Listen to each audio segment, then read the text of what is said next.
আল্লাহ বলে, বান্দা, আমার মতো দয়ালু মনিব থেকে কেড়ে তোরে আলাদা করে দিল। মা গাররাকা, আরে বান্দা, আমার থেকে কেন আলাদা হলি? আমি কি অপরাধ করেছি? সারাদিন আসমানে আলো দিয়ে আমি অন্যায় করছি, আজ আবার রাতের বেলা ঘুমের পরিবেশের জন্য অন্ধকার করে দিয়ে আমি অপরাধ করছি। মা গাররাকা, এই যুবক, তোমার কাছে তোমার মালিক অপরাধ কি করছে বল না বেটা, বল। কেন সেজদা করলি না ভাইয়া? আল্লাহ তোমার কাছে কি অন্যায়টা করছে? কি অন্যায়,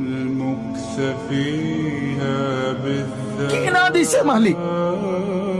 মা গাররাকা বিরাব্বিকাল কারীম,